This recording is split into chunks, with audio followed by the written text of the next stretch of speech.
Hey guys, welcome back to another Star Wars video. So taking a break from fan fictions, I decided to try something new. So I picked up this book called Secrets of the Jedi. And basically, this book covers almost everything, from the Force to characters to even ancient buildings like Vader's castle. And the best part is, it's all from Luke's point of view. So basically this book is like Luke's diary almost, and this book does teach us a little of what Luke has learned after Return of the Jedi. So I do hope you guys will enjoy this little mini series that I'm making for you guys, and I will be covering around 99% of the actual book, and be giving in my own feedback as well as my full thoughts too. I did mention this book on a previous video that I did called How Powerful Was Luke in The Mandalorian. If you want to check that video out, go right ahead. But let's begin reading Luke's message that he gives us. The Jedi Order is dead. All that's left now are legends, or at least that was supposed to be the case. My name is Luke Skywalker, and had everything gone as I planned, I would have been the last Jedi. Though the age of the Jedi has long since passed, most people still remember them as an ancient order of powerful knights devoted to bringing harmony to the galaxy. These peacekeepers numbered in thousands of ages ago, but the number dwindled until there was only one left. Me. My path to becoming a Jedi Master was very different from the one followed by those who came before me. Still, when I suddenly went from native farm boy to intergalactic hero, I thought myself worthy enough to carry on their long-lost traditions. In doing so, I became more than just another rebel fighting against the Empire.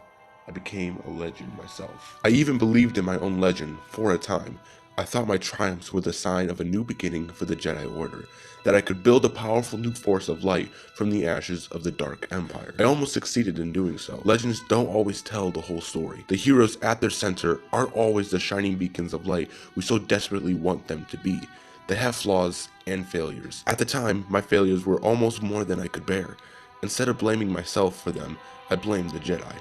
I became convinced that the Jedi Order had done more harm to the galaxy than good, that they were so blinded by their own light that they let the darkness creep in and take control. And so I came here to ach-to, the most unfindable place in the whole galaxy, to die, and to let the Jedi die with me. I closed myself off from the Force years after that, swore off the old ways, even tried to burn the last traces of the Jedi Order to the ground. I refused to make the same mistake ever again, but by removing myself so completely from the world, I was failing everyone I loved, everyone who believed in me, and everyone who ever believed in those ancient legends of noble warriors destined to bring light to the darkness. It had taken years of exile to convince myself I was doing what was right, but all it took was one young girl to show me how wrong I had been that whole time. I was focused on letting the Jedi die for so long, I had almost forgotten why they lived in the first place. Perhaps it's time to walk the path again. After all, what good are legends if you can't learn from them? So I find Luke's message extremely interesting because it really does show us that Luke is Anakin's son. What I mean is that Luke, at one point in time, he saw the Jedi as the ones that were the villains than the actual heroes. Anakin felt the same way, and well, we all know what happened with him.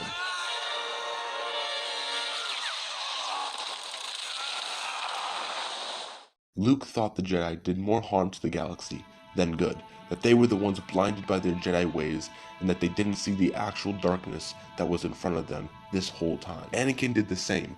He thought that the Jedi turned on him and betrayed him, which is one of the reasons Anakin had turned to the dark side. He didn't believe in what the Jedi were doing, and that they also didn't trust him. My only question that lies is, why didn't Luke turn to the dark side like his father did? The question I can actually answer in this video right now. In Return of the Jedi, we see Luke's first attempt to discovering his dark side abilities.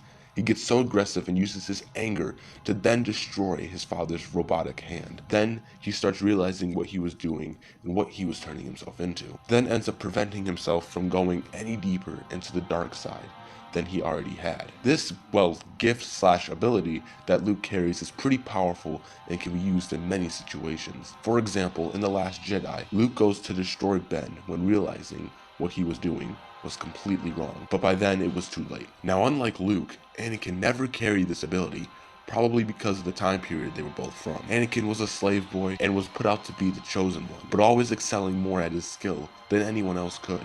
He believed the Jedi were the ones holding him back. He was constantly stressed and being pushed to be someone who he couldn't become just yet, which is why he wasn't able to stop himself like Luke was when he tapped into the dark side. We actually see Luke potentially use the dark side in the last episode of The Mandalorian, but that's neither here or there. So my point being, Luke realized something that most Jedis and just people in general didn't understand, that the Jedi ways weren't always the way to follow in every situation. Luke believed that the Jedi Code was the reason that Order 66 occurred. What I'm saying is that the Jedi were again blinded by them just trying to live up to the Jedi Code and being the peacekeepers of the galaxy, that they didn't see another way to resolve something like Order 66, and that's why Palpatine won. Palpatine knew the Jedi Code and knew how to manipulate it.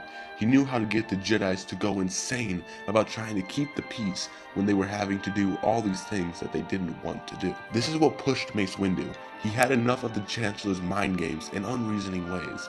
He wanted to end everything right then and there, despite what the Jedi Code had to say about it. The Emperor had the Jedi all wrapped around his crescent finger that caused everyone to just go chaotic. And eventually, Luke realized this, and instead of turning to the dark side, he cut himself off from the Force and hid himself away to ach-to, to die. Which gets you thinking of who was actually on the right side of things in the first place. When Order 66 took place, Anakin thought the Jedi were evil, which was right to an extent. But then what Anakin was doing also wasn't right either. This video could be a potential video I could look into at a later time. But thanks for watching this Star Wars video. I will be doing more videos on this book soon, so stay updated with the channel by subscribing. There actually is going to be a new book called Secrets of the Sith that I'm going to be covering very soon for you guys, so expect more updates on this channel overall as well. But until next time, remember, my Jedi and Sith friends, the Force will be with you always.